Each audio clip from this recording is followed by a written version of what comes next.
महाराष्ट्रातील भारतीय जनता पार्टीच्या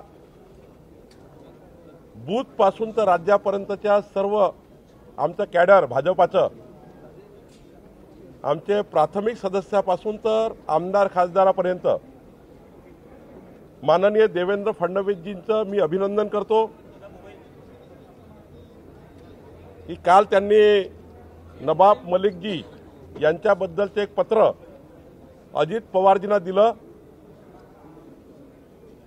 खरं तर अत्यंत चांगली भूमिका जी महाराष्ट्राच्या आमच्या सर्व कार्यकर्त्यांना अपेक्षित होती आणि महाराष्ट्राच्या जनतेला अपेक्षित होती, अशी भूमिका माननीय देवेंद्रजींनी घेतली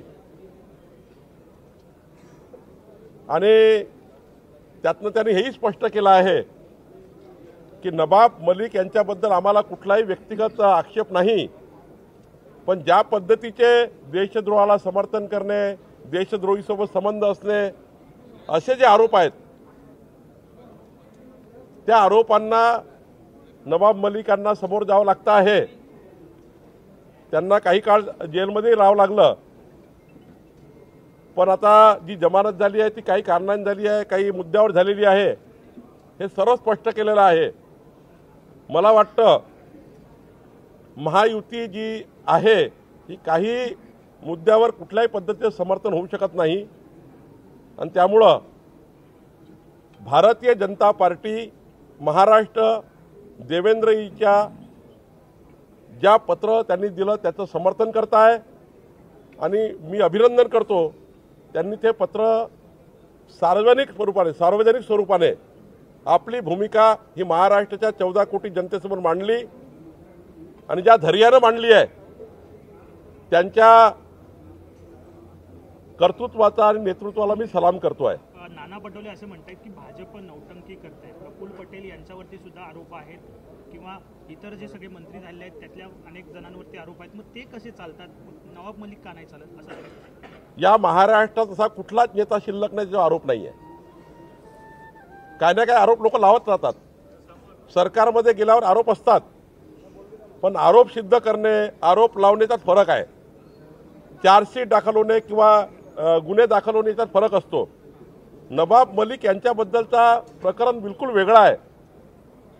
आपण बाकी प्रकरणाशी नवाब मलिकच्या प्रकरणाशी जोडू शकत नाही आणि म्हणून मला वाटतं की आम्ही भ्रष्टाचाराला समर्थन करत नाही आहे।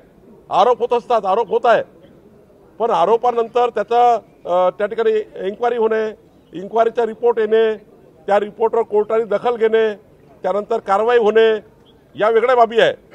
पण नवाब मलिकांच्या आरोपामध्ये आणि इतरांच्या आरोपामध्ये खऱ्या अर्थाने खूप फरक आहे। नवाब मलिकजीवर जो आरोप आहे तो देशद्रोहांच्या संबंधित लोकांसोबत संबंध असणे असा आरोप असल्यामुळं खास करून यामध्ये महाराष्ट्राच्या जनतेला जी अपेक्षित भूमिका आहे ती देवेंद्रजींनी घेतली आहे। देवेंद्र फडणवीसांनी पत्र दिले, एक जबाबदार व्यक्ती आहे, त्यांनी पत्र दिलं, असं असताना आज नवाब मलिक पुन्हा सरकारी बाकांवरतीच बसलेले आहेत, कुठेतरी दखल घेतली गेली नाही, कारण इमिजिएटली त्याच्यावरती ऍक्शन होणं अपेक्षित होतं, मात्र तसं होत दिसत मी अजित पवार साहेब हे प्रगल्भ नेते आहेत, महाराष्ट्राच्या अत्यंत काही महत्त्वाच्या नेत्यामध्ये त्यांचं काम आहे। मला वाटतं महायुतीमध्ये त्यांची भूमिका महत्त्वाची आहे। एकनाथजी, देवेंद्रजी, अजितदादा तिघांच्याही नेतृत्वातलं सरकार आहे आणि अजितदादा देवेंद्रजीच्या भावनेची आदर करतील, महाराष्ट्राच्या 14 कोटी जनतेचा आदर करतील असं मला अपेक्षित आहे।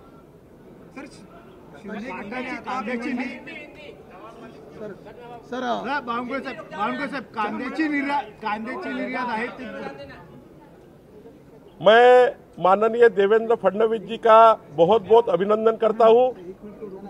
महाराष्ट्र की 14 करोड़ जनता की ओर से और हमारे भारतीय जनता पार्टी के बूथ से लेके राज्य के सारी कार्यकर्ताओं की ओर से हमारे सारे विधायक, हमारे सारे सांसद इस बात का अभिनंदन करते हैं कि देवेंद्र जी ने सटीक पत्र लिखा है जो महाराष्ट्र की जनता के मन में है, जो हमारे सबके मन में है। और उन्होंने कहा है कि नवाब मलिक से हमारा कोई व्यक्तिगत हमारी व्यक्तिगत दुश्मनी नहीं है, लेकिन जो आरोप उनके ऊपर है वो आरोप देशद्रोह के संबंधित जो लोग हैं उनके साथ उनके कुछ संबंधों को लेकर है। पुलिस कार्रवाई हो चुकी है, कुछ दिन जेल में रहना पड़ा, जमानत हुई है, कुछ कारण से हेल्थ के कारण से जमानत हो चुकी है। और देवेंद्र जी ने यह भी कहा है कि जिस दिन उनके आरोप कोर्ट में खत्म हो जाएंगे उस दिन महायुति में कोई प्रॉब्लम नहीं है, उनको रखने में कोई प्रॉब्लम नहीं है। एक सटीक पत्र दिया है। मैं ऐसे नेता का अभिनंदन करता हूं, हमारे भारतीय जनता पार्टी के नेता है जो उनके विजन का, उनके उन्होंने जो बात रखी है कल, उसका मैं तहे दिल से अभिनंदन करता हूं और समझता हूं कि माननीय हमारे अजीत पवार जी जो अपने आप में एक अच्छे नेता है, जो समझदार नेता है, वो बात को समझेंगे और देवेंद्र जी की भावनाएं जो पत्र में लिखी है, जो महायुति को अपेक्षित भावनाएं हैं, उसका वो आदर करेंगे, ऐसा मुझे लगता है। कांद्याची निर्यात आहे ती बंद केलेली आहे, त्यामुळे कांद्याचा प्रश्न पुन्हा एकदा पेटताना पाहायला मिळणार आहे। कांद्याचा प्रश्न जेव्हा जेव्हा निर्माण झाला तेव्हा तेव्हा आमच्या केंद्रीय राज्यमंत्री भारती पवारजी, आमचे सर्व केंद्रातले मंत्री माननीय पियुष गोयलजी यांनी पुढाकार घेऊन नेहमीच शेतकऱ्यांना दिलासा देण्याचा प्रयत्न केला आहे। आताही जो प्रश्न निर्माण झाला आहे त्यामध्ये आमचं केंद्रीय नेतृत्व आणि आमचं महाराष्ट्राचे नेतृत्व हे लक्ष टाकेल आणि प्रश्न सोडवेल। शिंदे गट आता भिवंडी मतदारसंघावरती दावा करतोय। बुधवारी बैठका झाल्या, त्या बैठकीमध्ये कुठेतरी तर शिंदे गट ठाणे जिल्ह्यातील ज्या जागा आहेत त्यावरती दावा करण्याच्या तयारीमध्ये आहे। मी आपल्याला सर्वांना जाणीवपूर्वक सांगेल, आजपर्यंत कुठलीही बैठक लोकसभेच्या निवडणुकीच्या जागा वाटपा संदर्भाने झाली नाही। कोणती जागा कुणाला हे ठरलं नाही, परंतु ज्या जागा ज्यांच्याकडे आहे त्यांच्याकडे ते दावा करणं काही अयोग्य नाही आहे। पण पुढच्या काळामध्ये आमचं केंद्रीय नेतृत्व आणि आमचे तीनही नेते देवेंद्रजी, एकनाथजी आणि अजित पवारजी हे एकत्र बसून ज्या जागा वाटप करतील त्या जागा 51% मतं घेऊन कशा निवडून येतील ही भारतीय जनता पार्टीची जबाबदारी आहे। आणि म्हणून भाजपाने 288 विधानसभेत 48 लोकसभेमध्ये निवडणुकीचं काम चालू केलं आहे। ज्या जागा अजित पवारांना जातील त्या ठिकाणी भाजप 51%ची मदत करेल, ज्या ठिकाणी शिंदेजी राहतील त्या ठिकाणी भाजपा 51%ची मदत करेल आणि ज्या ठिकाणी आम्ही असू त्या ठिकाणी आमचे 11 महायुतीचे पक्ष हे आम्हाला मदत करेल। शेवटी जिंकण्याकरता आम्ही काम करणार आहे आणि मला विश्वास आहे की महाराष्ट्रामध्ये जे काही मी फिरतो आहे, मी 37 लोकसभेमध्ये जाऊन आलो, पुढच्या महिन्यात मी 11 लोकसभेत जाणार आहे। 47,000 लोकांना मी भेटलो आहे, 16 लोक सोडले, सर्वांनी मोदीजी प्रधानमंत्री होतील असं कॅमेरामध्ये म्हटलं आहे आणि त्यामुळं महाराष्ट्रात 45+ जागा महायुतीच्या निवडून येतील।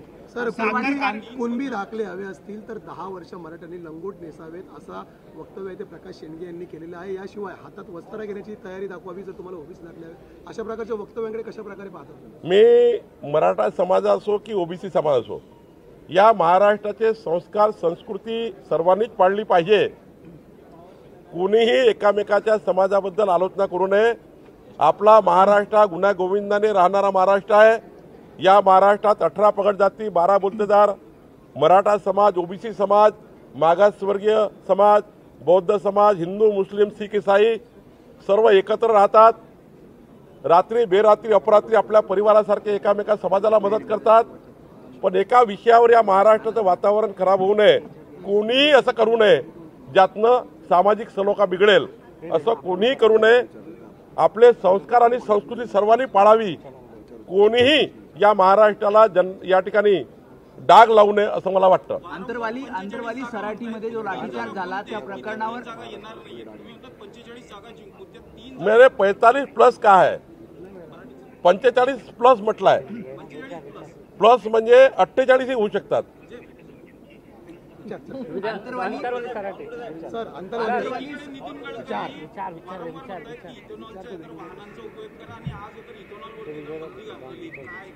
नाही, काही विषय केंद्र सरकारचे असतात, जो काही काळ असतो, त्या काळामध्ये काही निर्णय घ्यावे लागतात। त्यामुळे मला वाटतं काहीतरी धोरणात्मक निर्णय झाला असेल, लवकरच त्या निर्णय निकाल निघेल।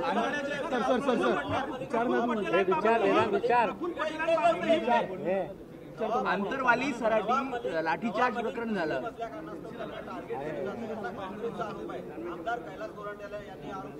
काँग्रेस पार्टी नेहमी मताच्या लांगून चालना करता जनतेला कन्फ्यूज करून मतं घेणारी पार्टी आहे. काँग्रेस पार्टीचा इतिहास हा जनतेला कन्फ्यूज करून मतं घेणारा आहे.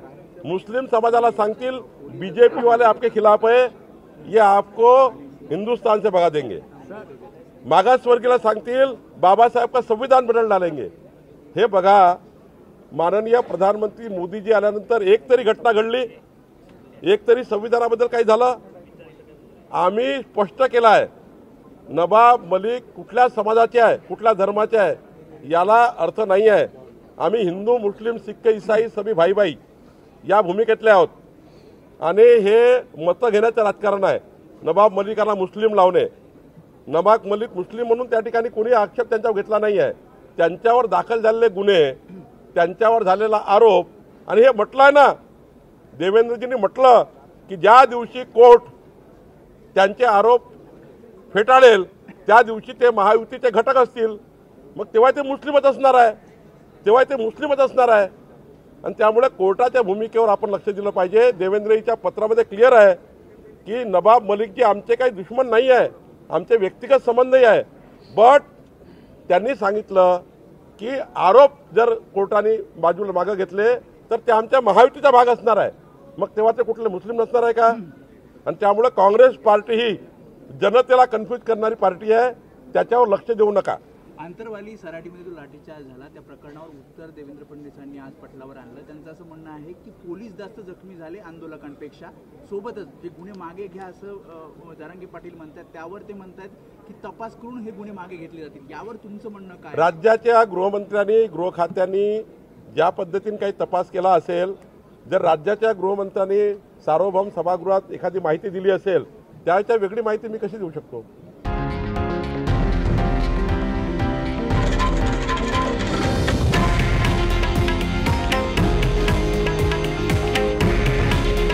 हे आहे देशातील नंबर 1 न्यूज नेटवर्क आणि आपण पाहत आहात TV9 मराठी. काळजी तुमची, हित महाराष्ट्राचं.